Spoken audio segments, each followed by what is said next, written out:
যেটা July August আন্দোলনের আগেও 15-17 বছরের যে আন্দোলনের লিগেসি সেটার মধ্যে তো অবশ্যই একটা ছিল যে জনগণের অভিপ্রায়টা আমরা ভোটের মাধ্যমে বুঝতে চাইছি, জনগণের অভিপ্রায়টার কথা আমরা বলতে চাইছি। হাসিনা যেহেতু 3টা সরকারের 3টা ভোট আসলে করতে দেয় নাই, তো এখন ভোটটাই সবার আগে করা উচিত না? জনগণ আসলে কি চায় না আরে ভাই, ভোটের অভিপ্রায় কিন্তু অভিপ্রায় বলে না, এটা ননসেন্স বলে এগুলো।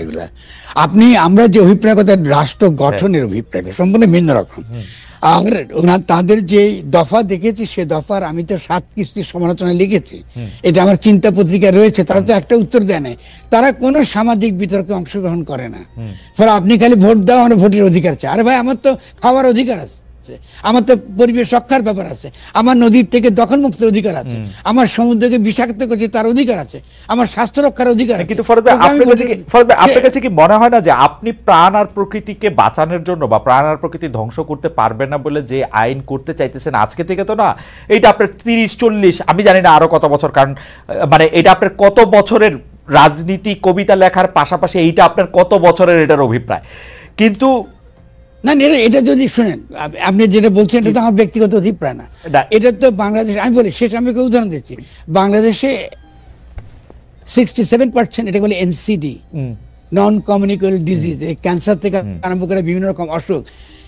10টা লোকের মধ্যে 7টা লোকই আপনি এই প্রকৃতি ধ্বংস হওয়ার কারণে সে অসুস্থ হয়ে পড়ছে। তো এটা কি খালি অভিপ্রায় প্রশ্ন? আপনি লোককে সুস্থ রাখা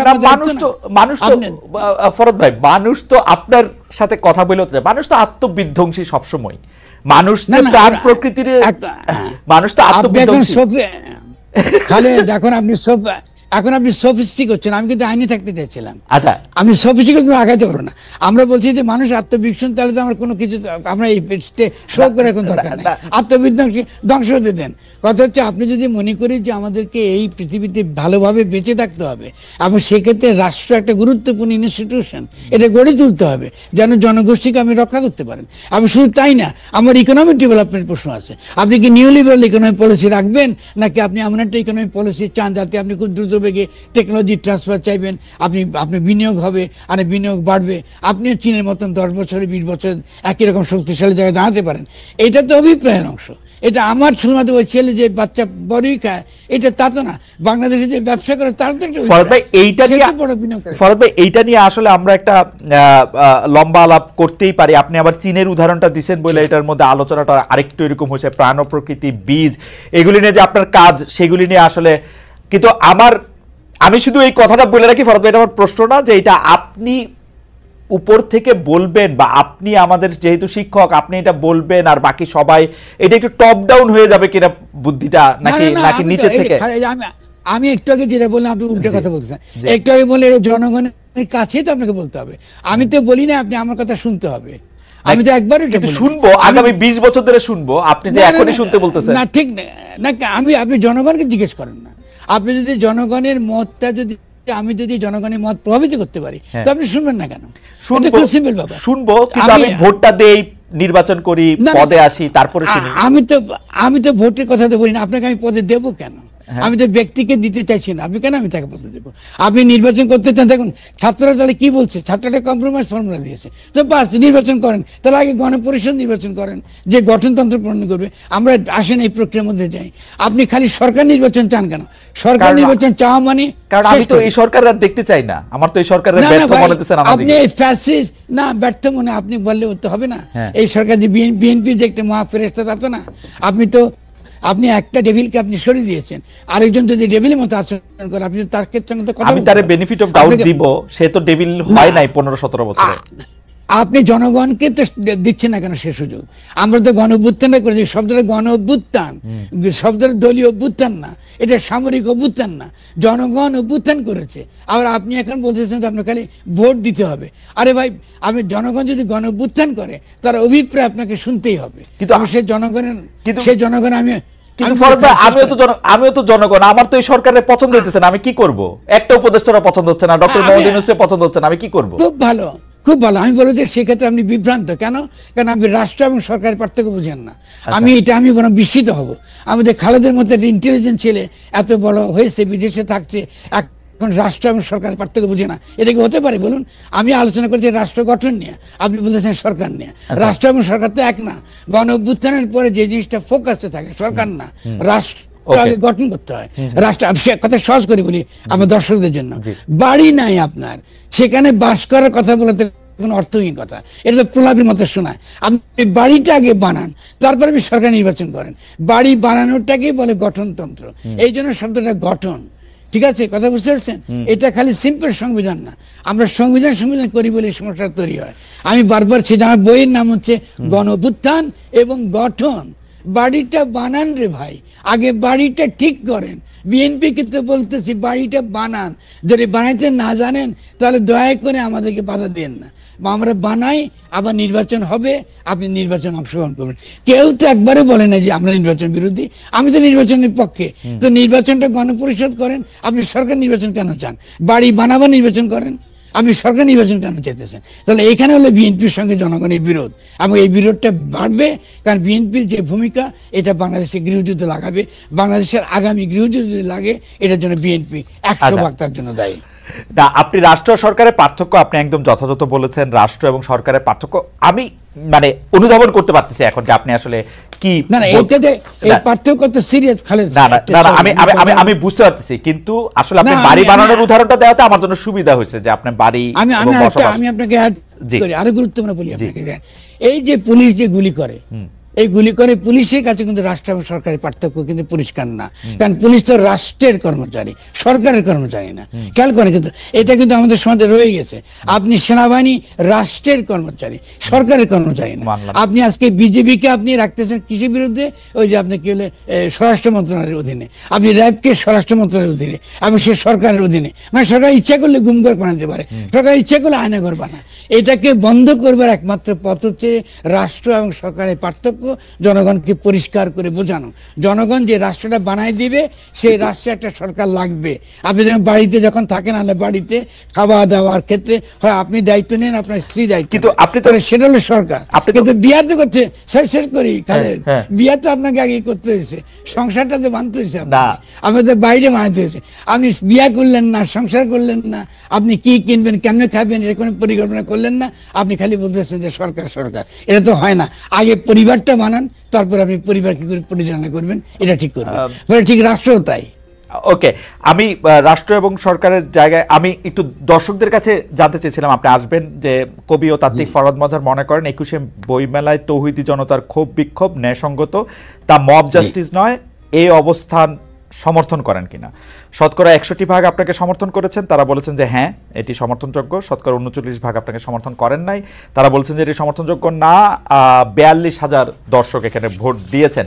আমি আসলে আপনার সঙ্গে কথা শোনা তো খুবই ইন্টারেস্টিং, সেজন্য মানে টাইমটাও একটু ম্যানেজ করার জন্য আমি একটু বলি যে সবচেয়ে জনপ্রিয় প্রশ্ন এখন এরকম যে আপনি আসলে যেটাকে মানে জনগণের ক্ষোভ বলছেন 21শে বইমেলার ক্ষেত্রে, একইভাবে আপনি যখন বিভিন্ন জায়গায় গরিব মানুষদের মাজার ভাঙা হচ্ছিল, আপনি বলছিলেন যে এখানে বড় বড় ক্লাবে 5 স্টার হোটেলে যখন গাঁজা মদ খাওয়া হচ্ছে তখন তা ভাঙার কারো সাহস থাকছে না।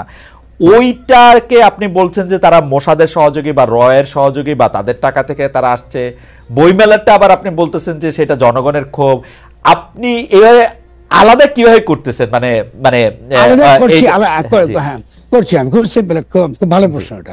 আলাদা করছে কারণ বইমেলায় তারা প্রতিবাদ করতে গিয়েছে একজন লেখিকা, যিনি আসলে লেখিকার স্বাধীনতা আকারে বই করেন না, কারণ তিনি সুস্পষ্টভাবে এই বাংলাদেশের জনগণের স্বার্থের বিরুদ্ধে, এবং তিনি দিল্লির স্বার্থ তিনি রক্ষা করেন।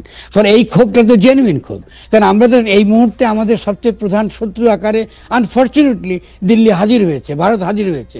আমরা এটা চাই না, কিন্তু তারই পক্ষে, বিজেপির পক্ষে, হিন্দুত্ববাদীদের পক্ষে তিনি লিখছেন, এবং পুরো গণ অভ্যুত্থান ব্যাপী তিনি জনগণের এই গণ অভ্যুত্থানের বিরুদ্ধে তিনি লেখালেখি করেছেন। ফলে তার বইয়ের বিরুদ্ধে বা তার বিরুদ্ধে ক্ষোভ প্রকাশ করাটা স্বভাবতই এটা ক্ষোভ। বইয়ের বিরুদ্ধে ক্ষোভ এইটা না যে আমি ওর বই কিনলাম না, পড়লাম না। বইয়ের বিরুদ্ধে প্রকাশককে মার দেয়া, প্রকাশককে মানতে না, আপনি ভুল করছেন, প্রকাশক এখন মার দিচ্ছে, তারা তো আপত্তি করতে, আপনি পুরো ভিডিও দেখেন না? তাহলে না দেখছি, মানে আমি বলি এই যে স্লোগান দেওয়া, তাকে এখান থেকে তারাই দিতে হবে, তাকে বকা দিতে হবে, তাকে গালি দিতে হবে, পুলিশ দিয়ে সেটা করতে হবে না। ধরেন তসলিমা নাসরিন খারাপ লেখক, তসলিমা নাসরিনটা তো আমি পড়ি না, আমার তো কোনো অসুবিধা নাই। আবার আপনার কাছে না শিখলাম ফরহাদ ভাই, সবার কথাই তো শুনতে হবে। না না, আপনি এখানে বিরাট ভুল করতেছেন। আচ্ছা, বলেন, বলেন। আমি যে তসমান আসিনের নামও নিই নাই। জি। আমার কাছে তসমান আসিন কি লেখক কি লেখক এটা ইররিলেভেন্ট। Okay. আমার কাছে পুরো দেশের এখনকার গণঅভ্যুত্থানের পরে এই যে গণ সার্বভৌমত্বের কথাটা বলছি, এই গণ সার্বভৌমত্বের চ্যালেঞ্জ আকারে আসছে দিল্লি, চ্যালেঞ্জ আকারে আসছে আপনার দিল্লির এজেন্ট এবং বাংলাদেশের জনগণের সমস্ত দুশ্মন সকলে, ইনক্লুডিং ট্রাম্প কি যে কেউ, Okay. সে আমার শত্রু, দুশ্মন। পরে কেন আমি তাকে লেখিকার স্বাধীনতার নামে আমি আসলে এই ধরনের শক্তিকে আমার দেশের ভিতরে ঢুকতে দেব? আমি তো মনে করি এটা অবশ্যই এজেন্সিগুলোর বিরাট ধরনের ব্যর্থতা। এটা তো হতে দেওয়া উচিত না। এটা তো ডেফিনেটলি একটা জাতি জনগোষ্ঠীর সঙ্গে এটা আপনি বিশ্বাসঘাতকতা করছেন। যখন একটা জনগণ এটা ক্ষোভ জানাতে গেছে যে এটা তো হতে পারে না, একটা আমার শুধু তাই না, বই দিক থেকে এটা দেখো, এটা অতীব মূল্যবান একটা ভালো বই, তাও তো নয়। কিন্তু আপনি গিয়ে কি করেন, আপনি সেখানে জয় বাংলা স্লোগান দিলেন এবং গিয়ে ছেলেদের গালে আপনি থাপ্পড় মারলেন। তো আপনি তো এটাকে আবার বলতেছেন নিম্ন। আরে ভাই, আমি দেশটা চালাবো কি করে? আমার দেশকে ফরহাদ ভাই, আমরা একটা করে কথা আসি। ফরহাদ ভাই, ও হচ্ছে হিন্দুত্ববাদের কথা বলে, ও বিজেপির স্বার্থ দেখে ও এটা নিয়ে একটা বই লিখছে। তো এই কথা তো গত 17 বছর ধরে হাসিনা কতবার বলে আসছে, মানে ওই স্বার্থ দেখা, ওই বলা। কিন্তু হাসিনা তো থাকতেই পারে নাই, মানে এই শক্তিটা। আমি আপনাকে উত্তর দিচ্ছি খালেদ। জি। আপনি তসমিয়ার বই বাংলাদেশে কি আর কোথাও বিক্রি হয় না? হ্যাঁ হ্যাঁ হয়। হ্যাঁ। আপনি ওখানে গিয়ে কে তসমিয়ার বিরোধিতা করছে? না। করে নাই। আপনি 21শে বই মেলা আপনি ভুলে গেছেন। 21শে বই মেলা ইজ ভেরি ইম্পর্টেন্ট। এটা আমাদের রাজনৈতিক সত্তার সঙ্গে যুক্ত, এটা আমাদের পলিটিক্যাল এক্সিস্টেন্সের সঙ্গে যুক্ত। আপনার কথা শুনলে মনে হয় বাংলাদেশ ভাঙা ভুঙ্গা এখন আমি ইন্ডিয়ার সঙ্গে যুক্ত হয়ে যাই। এগুলো তো চলবে না রে ভাই। আমি কি উল্টা কথা কইতেছি ফরহাদ ভাই? আমার কাছে মনে হয় যে আপনি বলতেছেন যে বইয়ের একটা মানে আমি বিচার করবো যে হ্যাঁ এটা ইন্ডিয়ার পক্ষে যাইতেছে, সেজন্য আমি গিয়ে এটা প্রতিবাদ জানাতে আসবো। না, আপনি যেখানে যেটা একটা মেলা, যেটা সিম্বলিক্যালি আপনার জনগণের কথা, জনগণের স্বার্থ রক্ষা করার বিষয়, সেখানে তো এই বই প্রচার করার জন্য আমি মেলা করি নাই। এই বই কি আর প্রচার হবে? আমি এখন কি আমি আপনাকে বলবো আপনি এটা আমি ভারতীয় এজেন্ট, এটাকে বলা ভালো লাগবে? আপনি কেন আমাকে ভারতীয় এজেন্ট বলবেন? আপনি গতকাল বললেন যে কাউরে ট্যাগ দেওয়া যাবে না, আমারে কেন ভারতীয়? আমি তো বুঝতে চাইছি আপনি আজকে কালকে যদি জি বলেন, আমি উত্তর দিচ্ছি আপনাকে। জি বলেন। আপনি যদি আপনি একটা গণঅভ্যুত্থানের বিরোধী, আপনি গণঅভ্যুত্থানের বিরোধী অবস্থান নিয়েছেন আগাগোড়া। আগাগোড়া বিরোধী অবস্থান নেওয়ার মধ্য দিয়ে আপনি অবশ্যই এই জনগণের যে অভিপ্রায়ের কথা বলেছি, আপনি সেই অভিপ্রায়ের বিপরীতে আপনি দাঁড়িয়েছেন। এই ব্যাপার সত্যকে আড়াল করবার জন্য আপনি লেখকের স্বাধীনতার তর্কটা তুলছেন, এটা আরো মারাত্মক। আমরা তো লেখকের স্বাধীনতা আলাদা জিনিস, লেখকের স্বাধীনতা রক্ষা করবো, সে কারণে তসমিন হাসিনের বই বাংলাদেশে বন্ধ হয়ে যাক এটা আমি বলবো না। যারা পড়ে তারা পড়ছেন, আমরা কেউ বলেছি যে তসমিনের বই বন্ধ করে দিন, বা ওরা কি কোথাও কোনো অন্য কোনো লাইব্রেরিতে গিয়ে এই বই তুলে দিয়ে এটাকে বলা হয়েছে। আপনি 21শের বই মেলায় একটা যখন আপনি একটা বই দোকানকে আপনি অনুমতি দিয়েছেন, সভাপতি আপনার একটা নীতি থাকা দরকার। নীতিটা কি? জনগণের স্বার্থের সঙ্গে সংগতিপূর্ণ বইগুলো প্রচার করা।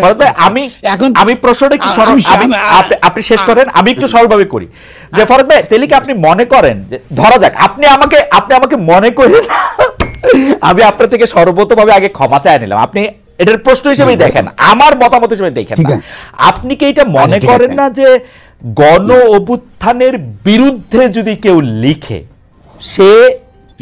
সে কি আর লিখতে পারবে না জীবনে বাংলাদেশে, বা বইমেলায় বই প্রকাশ করতে পারবে?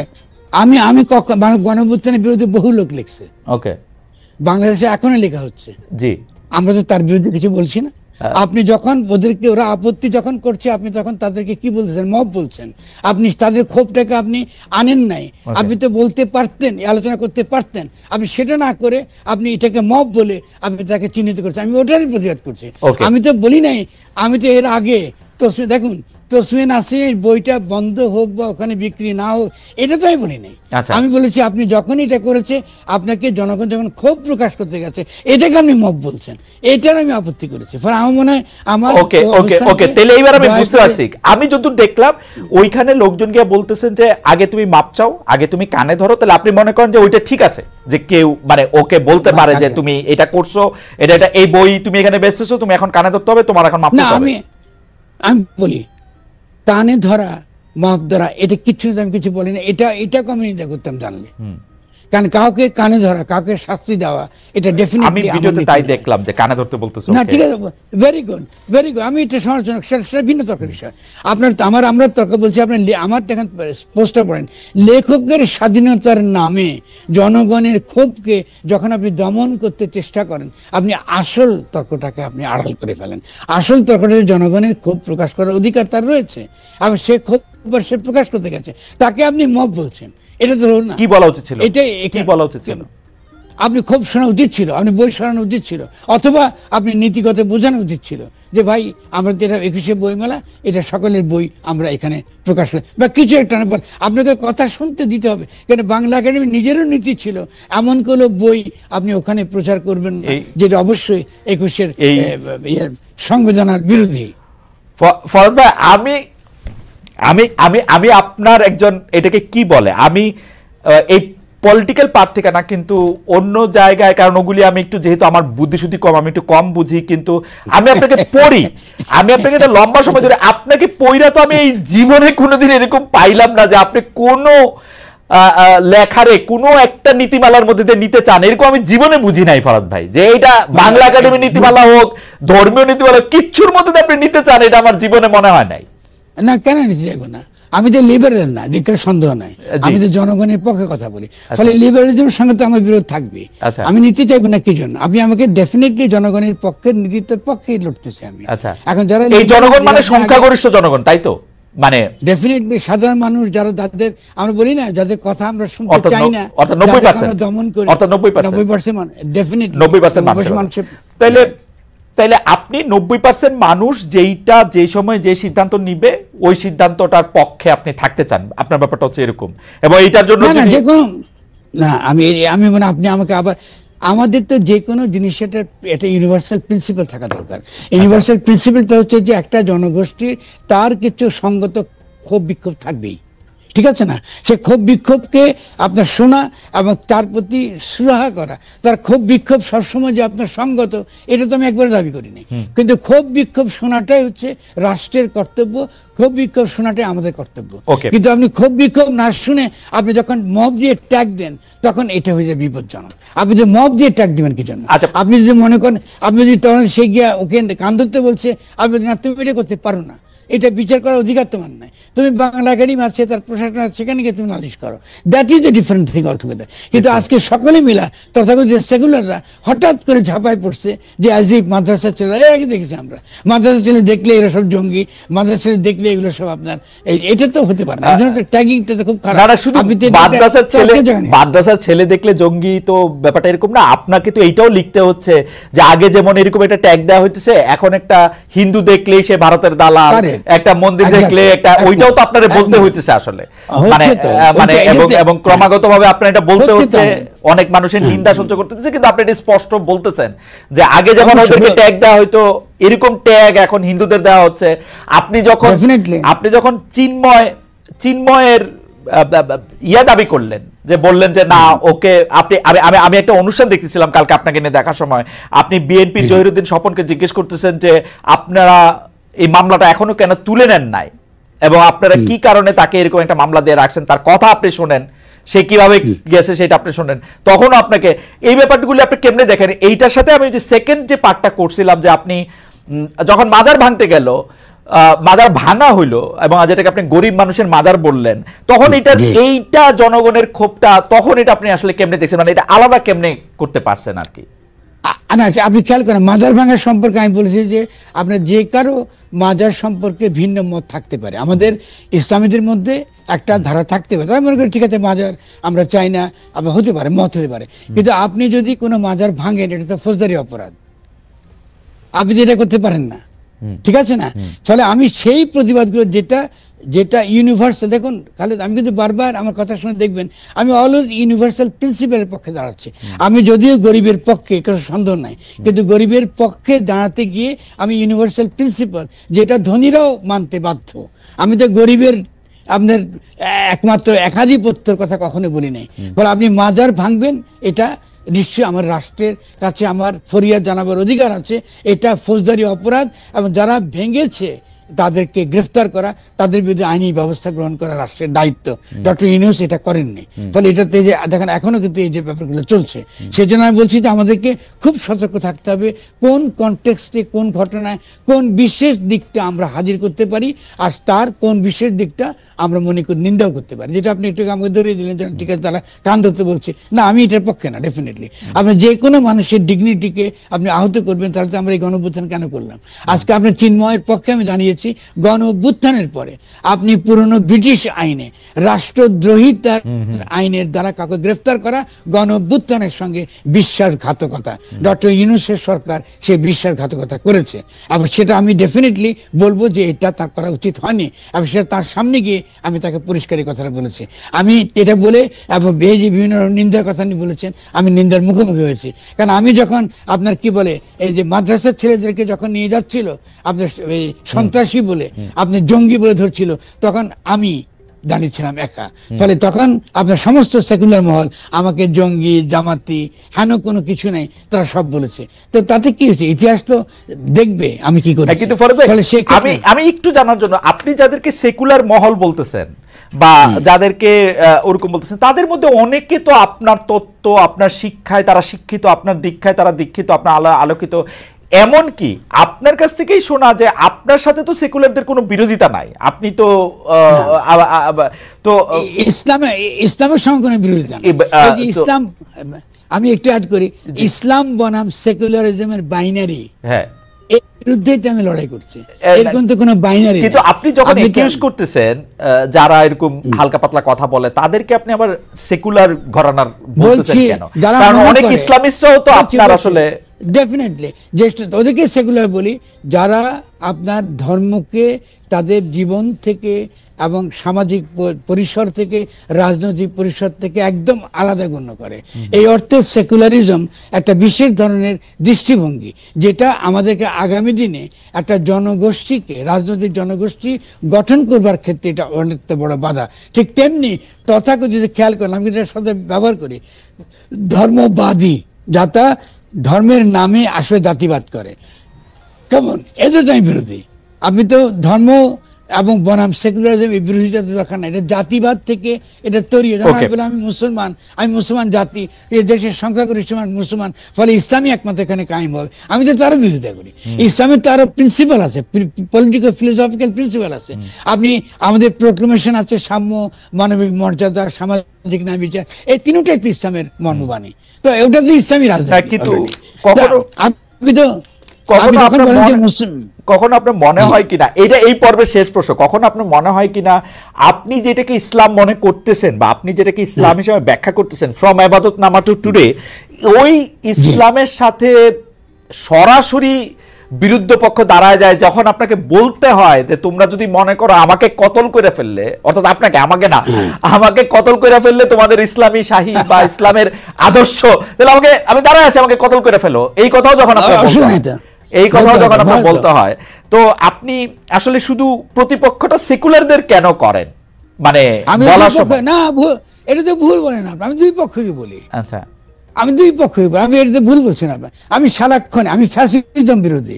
যারা মনে করে আমি একমাত্র সহি, আমি ইসলামের ব্যাখ্যা দেবার আমি একমাত্র সহি, এটাকে ফ্যাসিজম বলে।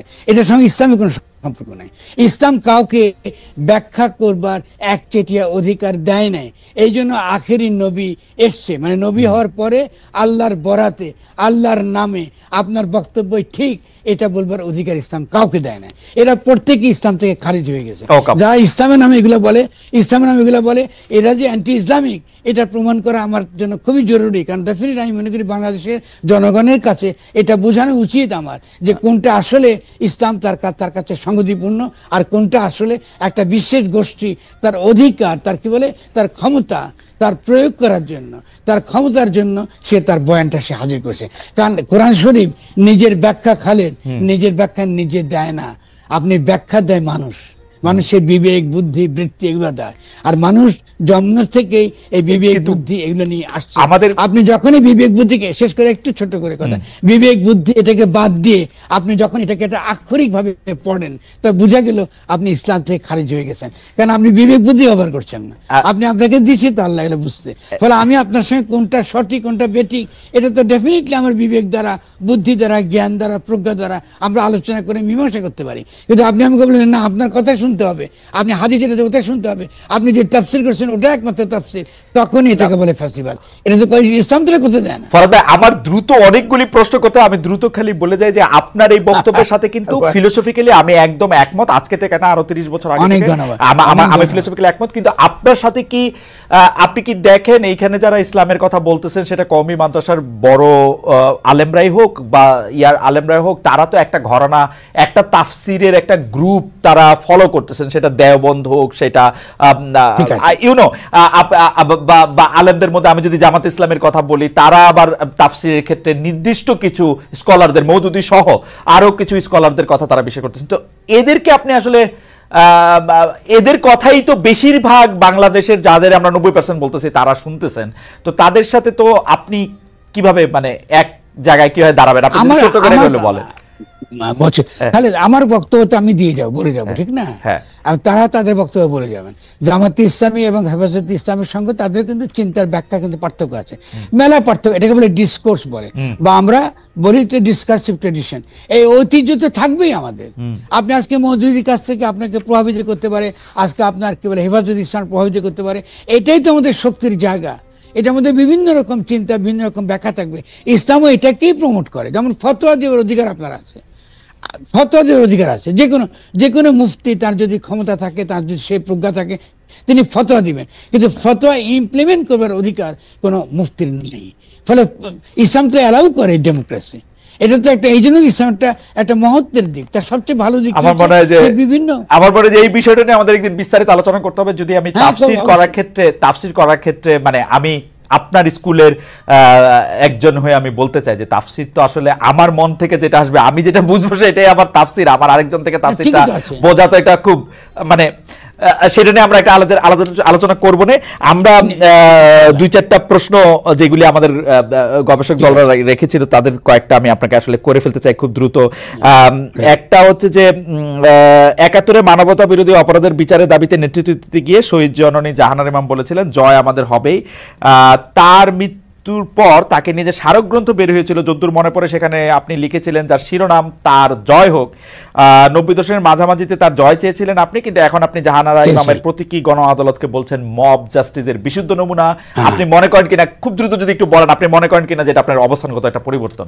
না, কোনো পরিবর্তন। তখন ডক্টর আচার্য জাহানারা বেগম জীবিত থাকতেন, তিনি সাক্ষী হয়ে তা বলতেন যে তিনি যখন আমাকে গণ আদালতে যোগদান দিতে বলেছিলেন, আমি তাকে পরিষ্কার বলেছি, আমি যে আদালত নির্মূলের রাজনীতি পরে, যে কি নামটা কি দিচ্ছেন আমরা নির্মূল কমিটি, আমি সেরকম ঘাতক এরকম নির্মূল কমিটির মধ্যে আমি থাকবো না। কিন্তু জাস্টিসের কথা যদি আপনি তোলেন, আপনার সঙ্গে আমি আছি, এটা খুব ইম্পর্টেন্ট, বুঝতে। ফলে তিনি জীবিত থাকলে আজকে দুর্ভাগ্য তিনি নাই। এবং শুধু তাই নয়, জাহানারা ইমামের স্মরণে, এমনকি আমাদের সুফিয়া কামালের স্মরণে আমি নারীগন্থার প্রবর্তন এখানে প্রতিষ্ঠা করেছি। ফলে আমাকে আপনার এগুলো বলে কোনো লাভ হচ্ছে না, কারণ আমি মনে করি যে জাহানারা ইমামের তার যে অবদান, তিনি যেটা করতে চেয়েছেন সেটা হচ্ছে একটা ন্যায় বিচার তিনি চেয়েছেন, আমি তার সঙ্গে একদম সম্পূর্ণ একমত। কিন্তু আপনি মব জাস্টিস, আমি এই কথাটা কেন তুলতে বাধ্য হয়েছি, কারণ আজকে কিন্তু আমরা ওই মবের কথা বলে, এই মব জাস্টিসকে বিকৃতভাবে হাজির করে আমরা কি করছি, আবার ইসলামকে আমরা টার্গেট করছি। এটা ঠেকানো আমার দায়িত্ব বোধ করেছি। আমি যেহেতু জানা আমাকে ভালোবাসি, আমি শুধু তাই না খালেদ, আমি সবচেয়ে ভালো একটা কবিতা আমার জীবনে আমি লিখেছি জাহানারা ইমাম সম্পর্কে, যে রাষ্ট্রদ্রোহী জাহানারা আসছে সাবধান, এটা লিখেছি আমি। ফলে এটা তো খুব পরিষ্কার, আমাদের অবস্থান কখনো বদলায়নি। ওকে, আমি গতকালে আপনার ফেসবুকের একটা পোস্ট পড়তেছিলাম, সেখানের মধ্যে একটা লাইন আপনার আমি কোট করতেছি, ইনসাফ হবে যদি গণহত্যা ও মানবতা বিরোধী অপরাধের জন্য তৌহিদি জনতাও গণ আদালত কায়েম করে, কিন্তু তারা সেটা করেনি। শুধু 21শে বইমেলায় গণ অভ্যুত্থান বিরোধী, মানে আপনি কি মনে করেন যেটাকে আপনি তৌহিদি জনতা বলতেছেন তাদের একটা গণ আদালত কায়েম করা উচিত? আপনি এটা মনে করেন, যদি এটা ইনসাফ মনে করেন? এটা তো শ্লেষাত্মক আচ্ছা বলা, এটা হেটরিক। আচ্ছা, আপনি sarcasm। যেহেতু আপনি তৌহিদি জনতা খেয়াল করেন, ইনভার্টেড কমটা দিয়েছে, তৌহিদি জনতা বলতে আমরা খালি মুসলমানদের বুঝি, কিন্তু আপনি যদি ওদের সঙ্গে কথা বলতে বসেন, আমি তাদেরকে প্রশ্ন করবো, তো আমি তো মিল্লাতে ইব্রাহিম, তাহলে তো আজকে খ্রিস্টানরা তৌহিদি জনতার অংশ, আজকে জিউরা তৌহিদি জনতার অংশ, আজকে কি বলে রামকৃষ্ণ তৌহিদি জনতার অংশ, রামমোহন রায় তৌহিদি জনতার অংশ, রবীন্দ্রনাথ ঠাকুর তৌহিদি জনতার অংশ, শঙ্করাচার্য তৌহিদি জনতার অংশ, সকলেই তো একত্ববাদী, সকলেই তো একেশ্বরবাদী। ফলে এই যে একত্ববাদ একমাত্র ইসলামের, এটা তো ভুল তত্ত্ব। একত্ববাদ তো ইসলামের একচেটিয়া না রে ভাই। আপনি ইসলাম আসছে মাত্র 1500 বছর আগে, তারও আগে বহু ধর্ম এসেছিল। ফলে আমাদেরকে এই ব্যাপারগুলোতে আমাদের যারা বাংলাদেশের, যারা আমাদের দেশের, আমাদের যারা জনগণ, যারা ধর্মপ্রাণ মানুষ, তাকে তো বুঝাতে হবে। তৌহিদি জনতার কথাটা যেন আমি ইনভার্টেড ব্যাপারটা ব্যবহার করতে খেয়াল করেন। তৌহিদ একত্ববাদ ইজ ইম্পর্টেন্ট, ঠিক আছে, মনোথিজম নিয়ে আলোচনা করি, কিন্তু তৌহিদি জনতা তারা যখন এই নামে, এই স্লোগানে আপনি একটা আপত্তি করতে গেছে, আমাদের তো আপত্তি করার কিছু নাই, তারা করতে বলছে ফাইন। আপনি তাদের ক্ষোভটা শুনেন, জনগণের একটা অংশ থেকে হতে পারে, সেটা শুনি না আমরা, তাদের আপত্তিটা কি, এবং ন্যায়সঙ্গতার সমাধান করি। কিন্তু হঠাৎ করে বামপন্থীরা কথা নাই বার্তা নাই, প্রগতিশীলের কথা ঝাঁপাই পড়লো তাদের বিরুদ্ধে, তখন তাদেরকে রক্ষা করা এই আমার কর্তব্য। কিন্তু ফরহাদ ভাই, আপনার কাছে মনে হয় না যে বামপন্থীরা বা অন্য একটা কোয়ার্টার না হয়ে ইসলাম ধর্ম বিশ্বাসী কিন্তু অন্যভাবে বিশ্বাস করে, ইসলাম ধর্ম দিয়ে বাংলাদেশ পরিচালিত তারা চাক, তারাও এই অংশটাকে, যাদেরকে তৌহিদি জনতা বলা হচ্ছে, তাদের এই মুভটাকে পছন্দ করতেছে না, এরকম তো হইতে পারে? হতে পারে, যদি আমি যদি তাদের যুক্তি শুনি, আমি যদি যুক্তিপূর্ণ বক্তব্য মেনে নেব, তারা বলুক, অসুবিধা কি? কারণ আমি তো আপনার সঙ্গে আমি প্রথমত কি দেখেন, আমি খেয়াল করি, আমি একটা কথা বারবার বলেছি যে তৌহিদি জনতাকেও বুঝতে হবে, আছে কিন্তু আমার মধ্যে তাকেও কি বুঝতে হবে যে এই ধরনের আইডেন্টারিয়ান পলিটিক্সও কিন্তু আমাদের জন্য ইতিবাচক নয়। আপনি তাকে আগে বুঝাবেন, তার পক্ষে তার ন্যায়সঙ্গত অবস্থানকে সমর্থন করুন, তারপরে তাকে সমালোচনা করুন। আপনি তাকে ট্যাগ দিয়ে বাদ দিয়ে দিবেন, তা তো হবে না। তার যে বক্তব্যটার মধ্যে কোনটা তার সাবস্টেন্টিভ, কোনটা লজিক্যাল, কোনটা ন্যায়সঙ্গত, এটা শুনি না আমি, সমস্যাটা কি? ঠিক তেমনি আজকে ধরুন ওই যে আপনি চিন্ময়ের কথা তুললেন, সে তার যেটা ন্যায়সঙ্গতা শুনি না আমরা, আপনি তাকে রাষ্ট্রদ্রোহ মামলা ঢুকে রাখলেন আপনার জেলের মধ্যে, এদিকে আমাদের ভালো হলো? আমাদের ভালো তো হয়নি, এটা ঠিক না। এই ভালো না হওয়া প্রসঙ্গে আমাদের অনেকগুলি প্রশ্ন আসে, যে আপনি একদম স্পষ্ট বলেছেন যে 32 নম্বর বাড়ি ভাঙবার উস্কানি শেখ হাসিনা স্বয়ং দিয়েছেন। এই বাড়ি ভাঙার উস্কানি বা ওইটা আপনার বক্তব্য আপনি দিয়েছেন, কিন্তু আমার কাছে আপনার কাছে প্রশ্ন, যদি এটি বাড়ি ভাঙার উস্কানি হয়, এটি কি সরকারের উচিত ছিল বাড়িটি ভেঙে দেওয়া, নাকি সরকারের উচিত ছিল মানুষ আইসা বাড়ি ভাঙবে, তারা দেখবে, পরে আবার তারা বলবে না এরকম বাড়ি আর ভাঙো না, মানে যেটা আমরা ধারাবাহিকভাবে দেখলাম আর কি, আমি আর রিপিট করতে চাই না, ওইটা ঠিক ছিল না? আপনি আমার পোস্টটা যদি পড়েন, জি, সেখানে আমি পরিষ্কার বলেছি যে এই বাড়ি ভাঙাটার ভূরাজনৈতিক বাস্তবতায় তার কিন্তু নেতিবাচক প্রভাব আছে। আপনি যদি পড়েন আপনি দেখবেন। আচ্ছা, আপনি খেয়াল করেন, শেখ হাসিনা এই উস্কানিটা দেওয়াটা ছিল উদ্দেশ্যমূলক, কারণ ইতিমধ্যে মোদির সঙ্গে তার দেখা হওয়ার কথা মার্কিন যুক্তরাষ্ট্রে, তিনি তার অভিষেকে যাননি, এবং এই যে ভূরাজনৈতিক বাস্তবতার পরিপ্রেক্ষিতে এই বাড়িটা ভাঙা হয়েছে অত্যন্ত উদ্দেশ্যমূলকভাবে। আমি যখন পোস্টটা লিখছিলাম তখন যথেষ্ট তথ্য আমার কাছে ছিল না, কিন্তু এটা অত্যন্ত পরিকল্পিতভাবেই এই উস্কানিটা দেওয়া হয়েছে, এবং যারা এই উস্কানি দিয়েছে তারা কিন্তু জানতো এটা ঘটবে, ঠিক আছে, এটা ঘটবে। ফলে আমি মনে করি যে এটাতে ভাঙা বা না ভাঙা, দেখুন গণ অভ্যুত্থান বা বিপ্লব মাত্রই ভাঙচুর থাকবে, আপনি এটা দিয়ে এই রোমান্টিক আইডিয়া এই দিয়ে আমাদের কোনো লাভ নেই। কথা হচ্ছে এটাকে কনস্টিটিউটিভ জায়গায় আমরা কি নিতে পারি, সে গুরুত্বপূর্ণ। সেদিক থেকে খেয়াল করেন, শুরুর দিকে আমরা কোনো প্রকার ভাঙচুর চাই নাই, কোনো প্রকার জীবনহানি চাই নাই, এবং এই সরকার এসে অত্যন্ত শান্তিপূর্ণ ভাবে যে কাজটা করেছে, এটা একটা অভূতপূর্ব বিষয়। আমি একটু আগে অন্যান্য ক্ষেত্রে ডক্টর ইউনূসের নিন্দা করেছি বটে, কিন্তু এটা তো আমাদেরকে মানতে হবে যে তারা তো এটা করতে চেয়েছেন, তারা তো শান্তিপূর্ণভাবে সবকিছু করতে চেয়েছেন, কিন্তু একটা দুর্বল শিথিল সরকারকে দিল্লি বারবার অস্থিতিশীল করছে, বারবার তাকে উৎখাত করার চেষ্টা করছে। তো আপনি কি তার বিরুদ্ধে দাঁড়াবেন না? আমি শেষ করি তার মানে হচ্ছে মহিলাদেরকে মাকরু বলার দ্বারা হানাফি মাযহাবে যে নিষেধ করা হয়েছে, কঠিন নিষেধ না, মানে নিরুৎসাহিত করা হয়েছে। ওকে, ঠিক আছে, এটা নিশ্চয়ই এটা নিরুৎসাহিত করা হয়েছে, এটা আপনি বলছেন, নিশ্চয়ই এটা একটা প্রণিধানযোগ্য। আমি দলিল দিয়েছি। দলিল দিয়েছে। আমি এই বিষয়ে আর আপনার সাথে পরবর্তী প্রসঙ্গে আসি। সেটা হচ্ছে যে আমরা মানে আপনি এখানে আসবেন, অনেকে অনেক ধরনের মন্তব্য করেন, প্রশ্ন করেন, অনেকের মধ্যে অনেক ধরনের উৎসাহ আছে, অনেক ধরনের জানার বিষয়ও আছে। সেই জন্য আপনি যেটাকে বলছে হচ্ছে যে আপনাকে বলা হচ্ছে যে একজন পেশাদার বক্তা, যখন আপনি যেহেতু আপনি বক্তৃতা দিয়ে টাকা নিয়ে থাকেন, এইটা আপনি ঘন্টায় কত টাকা নেন সেটা নিয়েও মানুষের মধ্যে উৎসাহ আছে। এই ধরনের বিষয় নিয়ে আপনি কি বলবেন? কেউ কেউ আবার বলে থাকেন আপনি যে বক্তৃতা দেন সেটা দিয়ে একটা নির্দিষ্ট অঙ্কের টাকা নেওয়াটাও আসলে ঠিক হচ্ছে কিনা সেটা নিয়ে অনেকে প্রশ্ন। অনেকে, গোস্তাকি মাফ করবেন, অনেকে আপনাকে হেলিকপ্টার হুজুর বলেন, কারণ আপনি বিভিন্ন জায়গায় হেলিকপ্টারে যেতে পছন্দ করেন। এই ধরনের নিউজ, এই ধরনের আলোচনা আপনি আসলে কিভাবে নিয়ে থাকেন? দেখেন, আপনি একজন স্বনামধন্য সাংবাদিক এবং আপনি সাংবাদিকতার মাধ্যমে বাংলাদেশের অনেক উপকার করেছেন, কিন্তু কোন হিংসুক বা নিন্দুক যদি বলে খালেদ মহিউদ্দিন একজন বাচালি করে টাকা কামাই করে, এটাকে আপনি মানবেন? মানবো। আমি বক্তা না, মানবো। আমি হচ্ছে দায়ী আল্লাহ। আমি আপনি ঠোঁটে চেয়ে খান, কিন্তু আমি মেধা দিয়ে সেবা করি মানুষকে। আমি বক্তা নই। আমার পরিচয় হচ্ছে, দেখুন আমাদের একটা ইতিহাস আছে, আমি পেশাদার কোনো বক্তা নই, আমি হচ্ছে দায়ী আল্লাহ। আল্লাহ দিনের দাওয়াত মানুষের কাছে পৌঁছে দিই। এখন আসে টাকার বিষয়। বাংলাদেশে কেউ কোনোদিন দেখাতে পারবে না আমি আমার নিজের জন্য কোনো টাকা চেয়ে নেই। যদি আমি কোনো প্রোগ্রামে কন্ট্যাক্ট করে টাকা নিতাম তো সর্বনিম্ন 3 লাখ টাকা রেট রাখতাম, কিন্তু কখনো কখনো আমাকে তারা খুশি হয়ে যাবে সেটা আমি নিয়ে থাকি। দ্বিতীয় হচ্ছে হেলিকপ্টার প্রসঙ্গ, এটা হচ্ছে আমার অত্যন্ত প্রয়োজন। হেলিকপ্টারটা আমার চেয়ে বেশি বাংলাদেশে শেখ হাসিনা ব্যবহার করেন, এটা আমি অহংকার করে বলছি না, আল্লাহ তাআলার শুকরিয়া আদায় করছি। এবং বাংলাদেশে অনেক বক্তা বা স্কলার এক সময় আমার বিরোধিতা করেছে, আমি হেলিকপ্টার কেন চলি, হেলিকপ্টারে কেন যাই। বাংলাদেশে 2014 সাল থেকে ব্যাপকভাবে আমি হেলিকপ্টারে যাচ্ছি। এখন অনেক বক্তা, স্কলার বা স্ক্রু ড্রাইভার যাই বলেন, তারা হেলিকপ্টার ব্যবহার করছে, এখন আর সমস্যা হচ্ছে না। আমারটাই আর কি সমস্যা ছিল। হেলিকপ্টারটা কেন ব্যবহার করি, আপনাকে একটা সহজ উদাহরণ দিচ্ছি। গত পরশুদিন আমার একটা প্রোগ্রাম ছিল মেঘনাতে, দিনে বাদে জোহর, আর রাতে আমার প্রোগ্রাম ছিল রংপুর হারাগাছ, সেটা মিডিয়াতে ব্যাপক প্রচার হয়েছে। পরের দিন আমার প্রোগ্রাম ছিল কালকে লোহাগাড়া, এই চট্টগ্রাম সাতকানিয়ায়। এখন আমি হেলিকপ্টার ব্যবহার না করে দিন ও রাতে 3টা প্রোগ্রাম করা কি আদৌ সম্ভব? না, সম্ভব না। যেখানে আমার বাড়ি আব্বাসী মঞ্জিল থেকে চিটাগাং রোড যেতে 1.5 ঘন্টা লাগে, তা আমি কিভাবে মেঘনার প্রোগ্রামটা দিনে করে রাতে হারাগাছ করে পরের দিন চট্টগ্রাম যাই?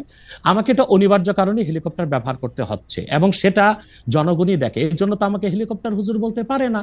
এখন যে হুজুর নৌকায় চড়ে মাহফিল করতে যায় তাকে কি নৌকা হুজুর বলবেন? বা যিনি প্রাইভেট কারে প্রোগ্রাম করতে যায় তাকে কি বলবেন ট্যাক্সি হুজুর? এগুলো হচ্ছে আমি গাড়িও ব্যবহার করি যখন যেটা লাগে। আমি এখন প্যারাডো ইউজ করতেছি, এটা 3 কোটি টাকা। আমি ভিএট ইউজ করি 8 কোটি টাকা। আমি হেলিকপ্টার ইউজ করি, এটা 14 কোটি টাকা। এখনো আমি নৌকাতেও যাই, যেখানে যেভাবে আমার সুবিধা তখন সেভাবে সেখানে আমি। না, সেটা ঠিকই আছে। আমি কিন্তু মনে করি যে এখন হিংসুক বা নিন্দুকরা কি বললো সেটা তো আপনার মতো না, সেটা ঠিক আছে। না, আমি কিন্তু মনে করি যে আপনাকে যত ব্যস্ত থাকতে হয়, আপনি যদি পথে এর মধ্যে থেকে আপনার দিনের একটা বড় অংশ আপনি ব্যয় করেন, এটা আপনার জন্য এটা আসলে কোনোভাবে এটা মানে এটা কেউই এটা করবে না। আমার কাছে মনে হয় যে আপনার ব্যস্ততার জায়গা থেকে আপনার এটা করতেই হবে।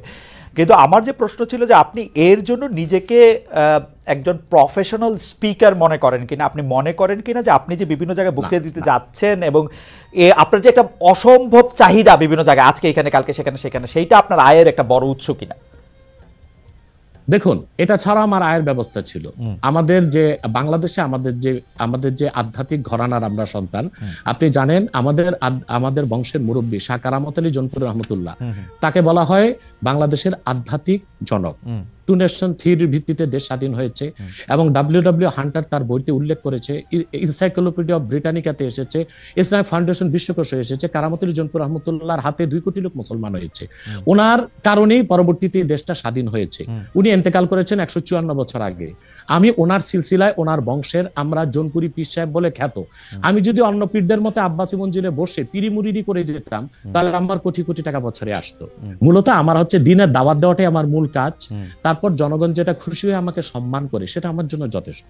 আপনি কি আব্বাসী, এটা আমার পেশা নয়, এটা নেশা। আপনি কি আব্বাসী মঞ্জিলে আর এখন বসেন না? মানে ওই সিলসিলা কি আপনি বসি But- বসি বসি, কিন্তু কিন্তু- মূল হাইলাইটস করা হচ্ছে দাওয়াতের কাজকে। আপনার- আমি দাওয়াতি কাজে ব্যস্ত থাকি। আপনার মূল, আপনি ইচ্ছা করলে হইতেই পারতেন, কারণ আমরা জোনপুরের পীর সাহেবদের সম্পর্কে আমরা অবগত, তাদের অনেক ফলোয়ার আছে। আরেকটা কথা বলি আপনাকে, জি, জি। আরেকটা কথা বলি। আমি এখনো দিন রাত জেগে আমার ছাত্রদেরকে পড়াই। আমি Okay. বুখারী শরীফ প্রথম খণ্ড আমার ছাত্রদেরকে পড়াই। তো শুধু মাদ্রাসায় পড়িও আমি কয়েক লাখ টাকা কামাই করতে পারতাম, বই লেখক কামাই করতে পারতাম, কিন্তু আমি মনে করি তৃণমূল পর্যায়ে আল্লাহর কোরআনের দাওয়াত পৌঁছে দেওয়ার জন্য ওয়াজ মাহফিলের কোনো বিকল্প নেই। রাইট, সেই জন্য এটা আমার পেশা নয়, এটা আমার নেশা। এটা আপনার নেশা, কিন্তু আপনি অন্যগুলি যেগুলি আপনি অর্থ করি দিতে পারতেন সেগুলি তো আপনি নেন নাই, আপনি নিছেন হচ্ছে দিনের দাওয়াতের জায়গাটাকে, টাইমটাকে, নিচ্ছি। সেই ওগুলো নিচ্ছি, ওগুলি কিন্তু আপনি টাকা- ঠিক টাকার জন্য আপনি ব্যবহার করতেছেন না। আয়ের ব্যবস্থা নয়। রাইট, সেই জন্য আমরা আপনাকে একজন পেশাদার মানে বা প্রফেশনাল রিলিজিয়াস স্পিকার এরকম বলতে পারি কিনা, সেইটাই ছিল আর কি আমাদের প্রশ্ন। না না, পেশাদার আচ্ছা, বলতে পারি। পেশাদার বলতে পারি না। ওকে, আপনি আসছেন এখানে, আমরা দর্শকদের কাছে একটা প্রশ্ন করেছিলাম যে আগামী জাতীয় নির্বাচন ঘিরে বাংলাদেশে ইসলামপন্থী দলগুলোর মধ্যে ঐক্য প্রক্রিয়া সফল হবেন বলে মনে করেন কিনা দর্শকরা। শতকরা 56% দর্শক মনে করছেন হ্যাঁ, শতকরা 44% দর্শক মনে করছেন যে না, সেই ঐক্য প্রক্রিয়া সফল হবে না। 70,000 দর্শক ভোট দিয়েছেন। আমি একটু আবার জনাব আব্বাসীর কাছে ফিরি। জনাব আব্বাসী, আপনি আপনার বক্তব্যে সামাজিক বিষয়, আধ্যাত্মিক বা পারলৌকিক বিষয়গুলির পাশাপাশি রাজনৈতিক বিষয়গুলিও উঠে আসে। আপনি যখন যে প্রয়োজন মনে করেন দাবি দাওয়া নিয়েও মাঠে নামেন। আপনার রাজনৈতিক মিশন ও ভিশন সম্পর্কে একটু জানতে চাই। গত অগাস্টের শেষ দিকে নতুন রাজনৈতিক দল গঠনের কোনো গঠনের ঘোষণা দিয়েছিলেন, তাতে অগ্রগতি আছে কিনা আপনি যদি একটু সংক্ষেপে বলতেন। দেখুন, আমার রাজনৈতিক দর্শনটা ভিন্ন। সেটা হচ্ছে যে রাজনীতির দুইটা দিক রাষ্ট্রবিজ্ঞানের, আপনি ভালো জানেন। একটা হচ্ছে থিওরিক্যাল পলিটিক্স, আর একটা হচ্ছে অ্যাপ্লাইড পলিটিক্স। তা আমি অ্যাপ্লাইড পলিটিক্সটা করি না, হরতাল মিছিল মিটিং ভোটাভুটি এগুলোকে আমি সমর্থন করি না, বাট থিওরিক্যাল পলিটিক্স এটা আমি খুব চর্চা করি। এবং থিওরিক্যাল পলিটিক্সটা হচ্ছে রাষ্ট্রবিজ্ঞানের অবজারভেশনাল সায়েন্স, পর্যবেক্ষণমূলক বিজ্ঞান।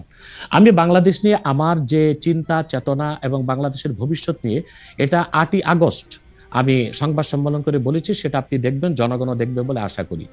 আমি আমার বক্তব্যে বারবার বলে এসেছি, বাংলাদেশে এখন যারা রাজনীতির দায়িত্ব নিয়েছে, রাষ্ট্র পরিচালনা, রাষ্ট্র মেরামতের, তাদের হাতে বাংলাদেশের রাজনীতির ভবিষ্যৎ মোটেও নাই। এটা চলে গেছে আটলান্টিকের ওপারে। আমি সবসময় আমার বক্তব্যে ভারত বিরোধিতা করে এসেছি। আমি ভারতের আধিপত্য এক মুহূর্তের জন্য বাংলাদেশে মানতে পারি না। আমি বলেছি ভারতীয় হিন্দুত্ববাদ আর আধিপত্যবাদ থেকে বাংলাদেশ মুক্ত হয়েছে, কিন্তু মার্কিন আগ্রাসন ধেয়ে আসছে। এখন যদি এখানে আমি মনে করি যে পশ্চিমা দুনিয়ার 3টা এজেন্ডা, একটা হচ্ছে বর্তমান সরকারকে বসানো। বর্তমান সরকার যে গঠন করা হয়েছে, এটা তো কোনো বিপ্লবী সরকার হয়নি। আমি তো চেয়েছিলাম প্রত্যেক মূলধারা রাজনৈতিক দল থেকে ঘাঘু রাজনীতিবিদ যারা তৃণমূল থেকে রাজনীতি করে এসেছে, তাদেরকে নিয়ে একটা ইন্টারিয়াম গভর্নমেন্ট হবে। তা তো হলো না।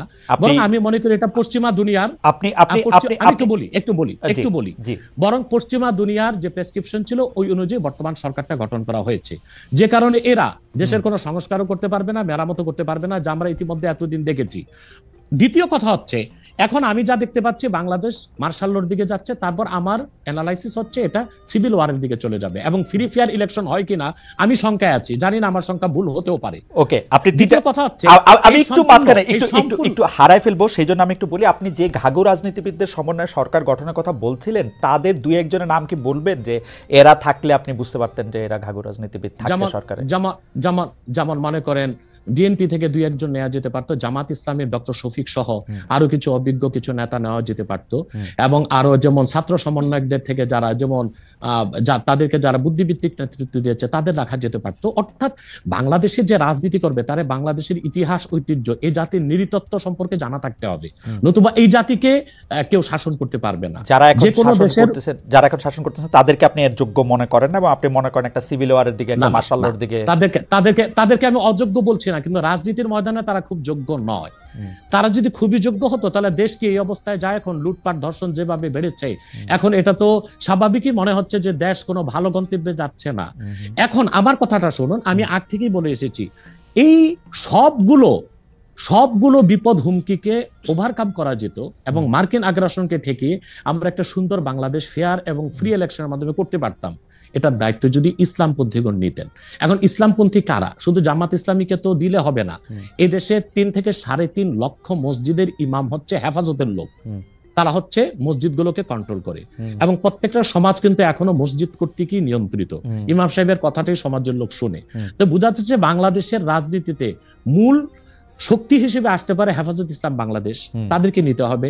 জামাত ইসলামী আছে, খেলাফত আছে, অন্যান্য ইসলামী দলগুলোকে নিয়ে যদি একটা অ্যালায়েন্স করা যেত, তাহলে বাংলাদেশে যে কোনো আগ্রাসনও ঠেকানো যেত, ফ্রি অ্যান্ড ফেয়ার ইলেকশনও করা যেত, এবং অন্তত শতাধিক আসন নিয়ে ইসলামপন্থীগণ সংসদে যেতে পারত। ওকে, ইসলামপন্থীদের কথা যেহেতু আসলো, মানে আপনাকে প্রথমে একটু প্রশ্ন করে রাখতে চাই যে আপনি নতুন রাজনৈতিক দল ঘোষণা অগাস্টে দিয়েছিলেন, আপনার রাজনৈতিক দর্শনের কথাও বললেন যেটা অনেকের থেকে আলাদা। বর্তমানে যেসব রাজনৈতিক ইসলামী আদর্শে অনুপ্রাণিত রাজনৈতিক দল আছে, জামাত ইসলামী সহ, তাদের কারোর সাথে যুক্ত হওয়া বা তাদের কারোর ব্যাপারে মানে তাদের অন্তর্ভুক্ত হওয়ার কি আপনি ভাবছেন, বা তাদের কাউকে আপনি সহি ইসলামিক আদর্শে অনুপ্রাণিত রাজনৈতিক দল মনে করেন কিনা? দেখুন, আমি আগে বলেছি যে আমি অ্যাপ্লাইড পলিটিক্স করি না, আমি থিওরিক্যাল পলিটিক্স করি। কারণ আমি খেলাফার আদর্শে বিশ্বাসী, আমি ডেমোক্রেসিতে বিশ্বাসী নই। আমি মনে করি ডেমোক্রেসি বা গণতন্ত্রটা পৃথিবীর মানুষকে প্রতারিত করছে। ডেমোক্রেসি বা গণতন্ত্রের সুবিধা নিচ্ছে আমেরিকা এবং কয়েকটা ইউরোপিয়ান দেশ। আমাদের মতো তৃতীয় বিশ্বের দেশগুলো গণতন্ত্রটাই আমাদের জন্য অভিশাপ। আমাদের কোনো স্বাধীন পররাষ্ট্রনীতি নেই, আমাদের কোনো ট্যাক্সি অর্থনীতি নেই, আমাদের কোনো পূর্ণাঙ্গ শিক্ষা ব্যবস্থা নেই, আমাদের কোনো সুস্থ সংস্কৃতি নেই। এটার জন্য ডেমোক্রেসিকে একটা আপনি বাধা মনে করতেছেন? এই যে নাই যে এবং অভিশাপ মনে করি, তাহলে তো তো এই জন্য এখন যারা বাংলাদেশে রাজনীতি করছে ইসলামী রাজনীতির ব্যানারে, তা তো ডেমোক্রেসি করছে, অথবা আমি তাদের সাথে যুক্ত হওয়ার প্রশ্নই আসে না। তবে তারা যেন সুবিধাজনক ভাবে সংসদে যেতে পারে, বিরাট সংখ্যক একটি প্রতিনিধি দল নেই, সেটা আমি চাই। এটা শরীয়তের একটা বিধান আছে, আর জারুরাতু তাতাকাদ্দারু বিকাদ্রি জারুরা। ডেমোক্রেসিকে আমি পছন্দ করি না, কিন্তু বিশেষ মুহূর্তে বড় বিপদকে ঠেকাতে মাঝে মধ্যে হারাম জিনিসটাকে কিছু সময়ের জন্য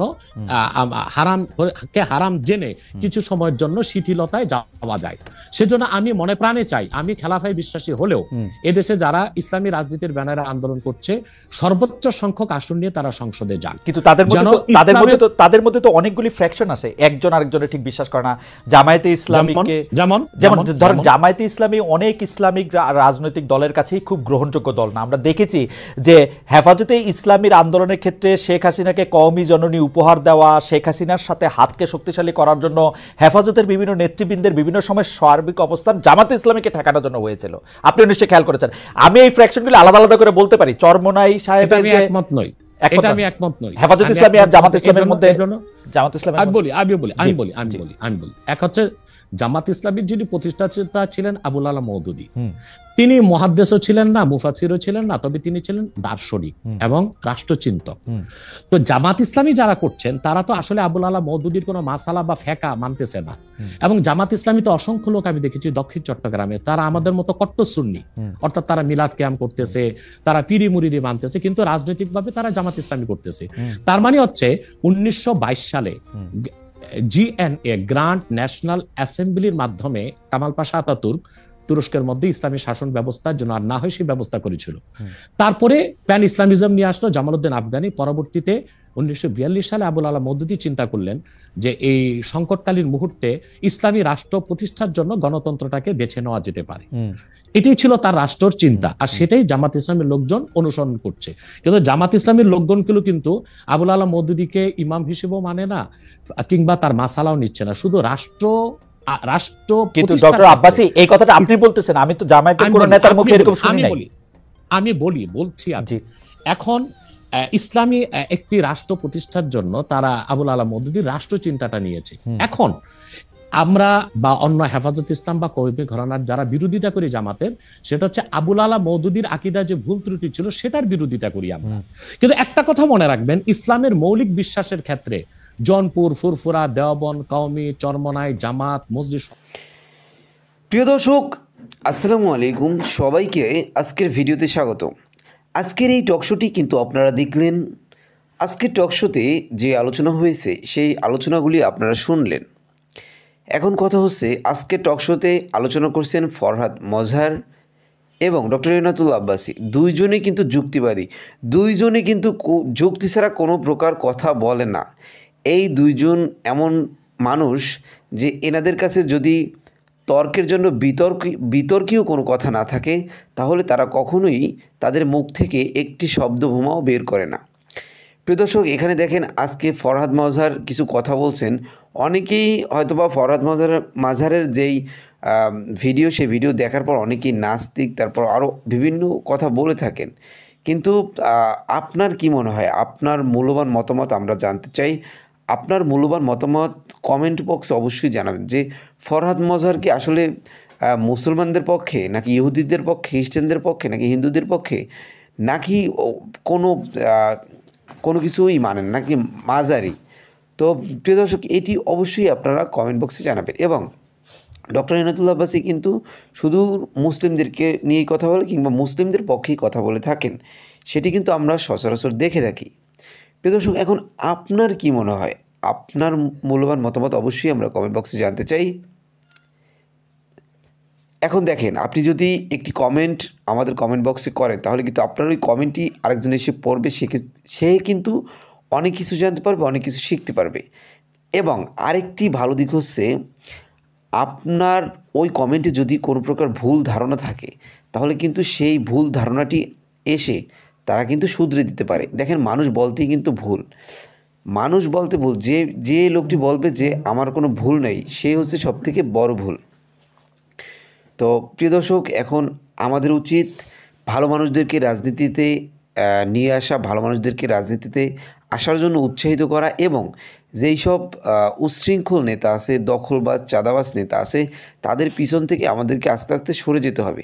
তারা যদিও কিছু সংখ্যক অসৎ মানুষ তাদের পিছনে ঘুরবে, কিংবা তাদেরকে কিছু টাকা খাইয়ে বা নেশাদ্রব্য পান করিয়ে কিছু লোক হয়তোবা তাদের পিছনে ঘুরাবে, কিন্তু আমরা যারা ভালো মস্তিষ্কের মানুষ আছি, যারা চাই বাংলাদেশের পরবর্তী প্রজন্ম যেন একটি সুন্দর রাজনীতি পায়, বাংলাদেশের পরবর্তী প্রজন্ম যেন বাংলাদেশটাকে খুব সুন্দরভাবে সাজাতে পারে, বাংলাদেশের উন্নয়নের জন্য কাজ করতে পারে, সেই পরিপ্রেক্ষিতে আমরা যদি ভালো মানুষদের পিছনের রাজনীতিতে নামি, সে যেই দলের হোক না কেন, জামাত হতে পারে, বিএনপি হতে পারে, এনসিপি হতে পারে, যেই কোনো দলের নেতা হতে পারে, কিন্তু আমার ওয়ার্ড কিংবা আমার আসনে আমরা খেয়াল করব যে কোন লোকটি সবথেকে ভালো, কোন লোকটির আচার ব্যবহার ভালো, তো সেই লোকটিকেই কিন্তু আমরা সাপোর্ট করার চেষ্টা করব। যদি আমরা এরকম ভালো মানুষ বেছে বেছে আমরা সাপোর্ট করে রাজনীতির মাঠে আনতে পারি, এবং যদি তাদেরকে উৎসাহিত করতে পারি।